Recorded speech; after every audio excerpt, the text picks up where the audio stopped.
Hello दोस्तों, राधे राधे। कैसे हैं आप लोग? आई होप कि आप लोग सभी अच्छे होंगे और आप लोग की तैयारी भी से चल रही होगी। दोस्तों, आज के इस वीडियो में हम लोग बात करने वाले हैं आईटीआई छात्र बनेंगे टीचर। जी हाँ दोस्तों, सही सुना आपने। डिफरेंट डिफरेंट पोस्ट के लिए वैकेंसी निकल कर आ चुकी है और इसी के बारे में आज हम लोग बात करने वाले हैं, जिसमें मल्टीपल तरह के ट्रेड वाले कैंडिडेट फॉर्म भर सकते हैं। तो वैसे कैंडिडेट जो सोच रहे थे कि हम आईटीआई करने के बाद यहाँ पे टीचर का अगर कोई वैकेंसी आएगा बिना किसी एक्सपीरियंस के, बिना सेट्स क्वालिफाई के, तो पार्टिकुलर हम उस भर्ती के लिए आवेदन करेंगे। तो चलिए, सबसे पहले हम आपको यहाँ पे ट्रेड के बारे में बता देना चाहते हैं। ऐसे साथी जिन्होंने आईटीआई किया है या फिर जिनके पास अप्रेंटिसशिप का सर्टिफिकेट है, वो भी कैंडिडेट फॉर्म को अप्लाई कर सकते हैं।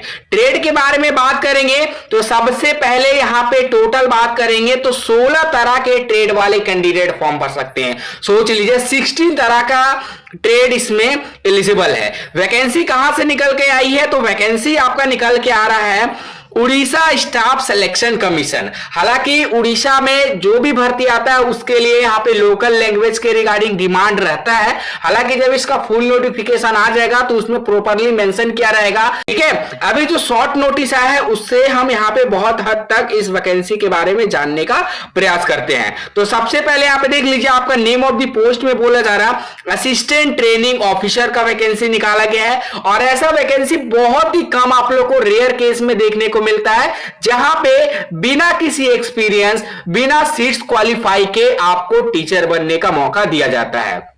तो चलिए, नंबर ऑफ वैकेंसी के बारे में बात करेंगे तो जो आपका एनटीसी वाले कैंडिडेट है, नेशनल ट्रेड सर्टिफिकेट, या फिर जो एनएससी वाले कैंडिडेट है, नेशनल अप्रेंटिसशिप सर्टिफिकेट वाले, 125 पोस्ट उन लोगों के लिए जारी किया गया है। मिनिमम एजुकेशनल क्वालिफिकेशन क्राइटेरिया में बात करेंगे तो यहां पे बोला गया है कि एनटीसी या फिर एनएससी सर्टिफिकेट आपके पास होना चाहिए रिलेवेंट ट्रेड में। देख लीजिए, यहां पे क्लियर हम आपको बता दे रहे हैं, इसमें कोई भी एक्सपीरियंस का डिमांड आप लोगों से नहीं किया जा रहा। ठीक है, और आपका ग्रुप बी का जॉब है, लेवल 9 का जॉब है। इसमें जो आपका पे आउट है वो अच्छा खासा सैलरी आपको इसमें देखने को मिलेगा। अगर आपने डिप्लोमा या फिर डिग्री भी कर रखा है तो 125 पोस्ट इसमें आपका निकाला गया है। चलिए आगे बढ़ते हैं। अब इसमें देखते हैं कि आपका कौन कौन सा ट्रेड वाले कैंडिडेट जो है फॉर्म को अप्लाई कर सकता है। देखिए, सबसे पहले नंबर ऑफ वैकेंसी और यहां पे ट्रेड। तो सबसे पहला आपका आता है कोपा ट्रेड में 1 सीट रिलीज किया गया है।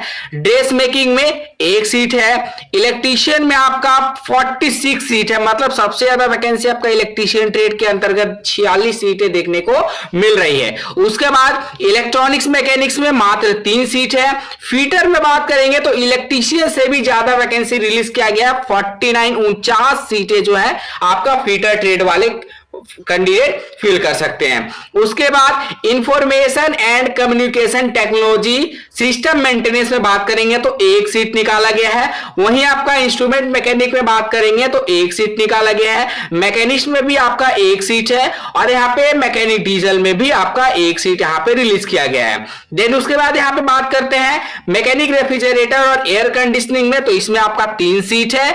और मैकेनिक मोटर व्हीकल में भी 3 सीट निकाला गया है।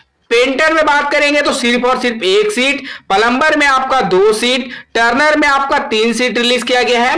वेल्डर में आपका 5 सीट है और वायरमैन में आपका 4 सीट है। टोटल आपका नंबर ऑफ वैकेंसी 125 सीट यहां पे रिलीज किया गया है। और जिस स्टेट से आप फॉर्म को अप्लाई करोगे, या तो आपके पास एनटीसी सर्टिफिकेट होना चाहिए, कहने का मतलब है कि आपके पास आईटीआई का सर्टिफिकेट होना चाहिए, या फिर आपने अगर अप्रेंटिसशिप कर रखा है तो उसका सर्टिफिकेट होना आपके पास अनिवार्य है। ठीक है, अगर आपके पास आईटीआई का सर्टिफिकेट नहीं है, अगर आपके पास एनटीसी अप्रेंटिसशिप का सर्टिफिकेट नहीं है, तो आप फॉर्म को अप्लाई नहीं कर सकते हो। इसके रिगार्डिंग आपको पहले से इंफॉर्म होना जरूरी है। यहां पे देखिए, पार्टिकुलर बात करें तो ये वैकेंसी आपका रिजर्व किया गया है पीडब्ल्यूडी के लिए 5, एक्स सर्विसमैन के लिए 4 और स्पोर्ट्स कोटा के तहत 1 वैकेंसी को यहां पे रिजर्व किया गया है। ठीक है, अब यहां से बात करते यहाँ पे आपका जो डिग्री वाले कैंडिडेट हैं, जो डिप्लोमा डिग्री होल्डर है, उनके लिए यहाँ पे वैकेंसी का जो सिनेरियो है पूरा आप देख सकते हैं कि कोपा, डॉट्समैन, मैकेनिकल,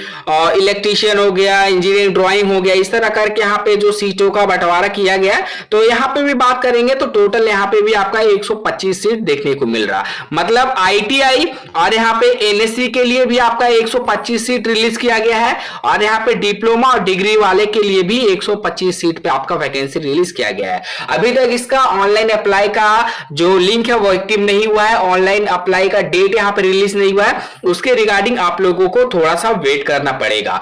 यहाँ पे एज लिमिट का बात करें तो कम से कम फॉर्म भरने के लिए कैंडिडेट का जो एज है मिनिमम 21 साल होना चाहिए। अगर 21 साल से कम है तो आप फॉर्म अप्लाई नहीं कर सकते हो, और मैक्सिमम एज लिमिट आपका 38 साल तक आपको दिया गया है। मतलब अगर आप यूआर से बिलोंग करते हो तो 21 साल तक, और मैक्सिमम एज लिमिट आपका यूआर कैटेगरी से रखा गया है 38 साल तक। अगर आप ओबीसी, एसटी, एससी से बिलोंग करते हो तो जो आपका यहाँ का रूल है वहां उसके तहत आपको यहाँ पे एज में रिलैक्सेशन भी देखने को मिलेगा। तो ये अभी शॉर्ट नोटिस था जो आपका पार्टिकुलर यहाँ पे आईटीआई बेस, डिप्लोमा बेस के लिए यहाँ पे डायरेक्ट रिक्रूटमेंट के तहत यहाँ पे आपका बोले तो असिस्टेंट ट्रेनिंग ऑफिसर बनने का आप लोगों को मौका दिया जा रहा है। बाकी जैसे इसका ऑनलाइन लिंक एक्टिव हो जाएगा, ऑनलाइन अप्लाई का डेट आ जाएगा तो हम आपको वीडियो के माध्यम से अपडेट कर देंगे। चैनल पे अगर फर्स्ट टाइम है, सब्सक्राइब नहीं किए तो फटाफट करके सब्सक्राइब कर लीजिएगा, ताकि ऐसा कोई भी इंपॉर्टेंट अपडेट आप लोगों से मिस ना हो जाए जिसका आप लोग यहाँ पे वर्षों से प्रतीक्षा कर रहे हैं। चलिए आज के लिए इतना ही। वीडियो को लाइक करके सभी साथियों तक शेयर कर दिएगा, ताकि जो भी साथी रिलेवेंट रेट से आईटीआई किए हैं या फिर अप्रेंटिसशिप किए हैं फॉर्म को अप्लाई कर सके। तब तक के लिए जय हिंद, जय भारत।